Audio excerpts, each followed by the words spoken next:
Internetdan charchagan paytingiz bo'ladi-ku, unda mana bu kitobni o'qishingizni tavsiya qilaman. Bu kitob ichidagi kitob. Uning har bitta hayotida mazza qilib yashab chiqasiz. Birga yig'laysiz, birga kulasiz, birga o'zgarasiz va birga kuchli bo'lasiz.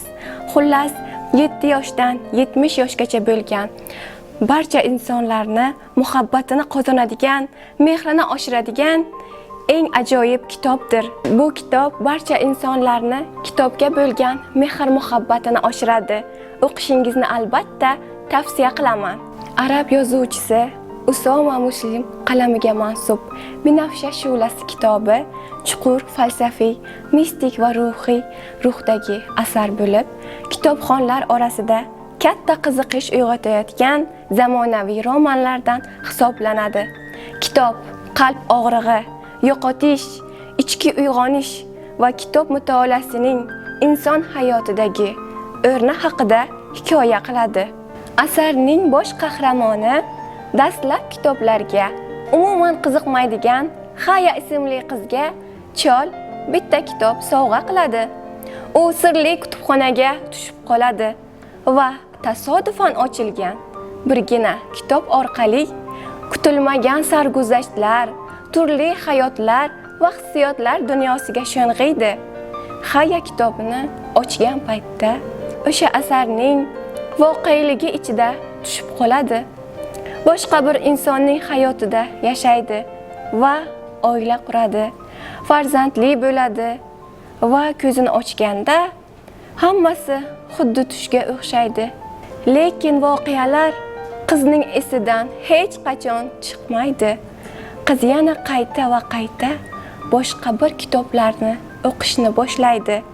Boshqa hayotda yashaydi. Lekin o'sha birinchi sevgisini qo'msardi.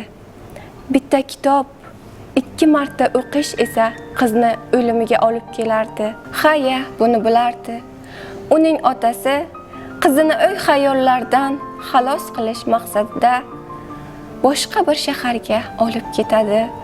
U yerda Haya eng zo'r universitetda o'qishni boshlaydi.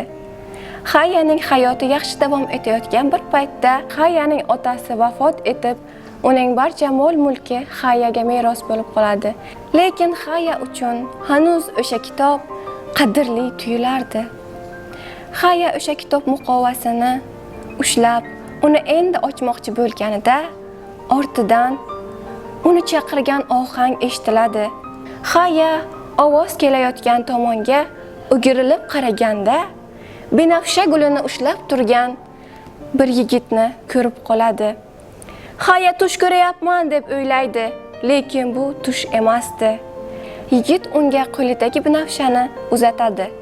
Asarning tarbiyaviy ahamiyati shundaki, yosh kitobxonlarni jasoratli, halol, vatanparvar va mehribon bo'lishiga chorlaydi.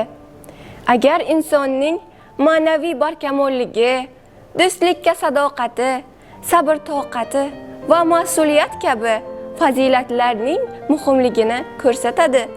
Shu jihatdan u nafaqat qiziqarli, balki tarbiyaviy ahamiyatga ham ega.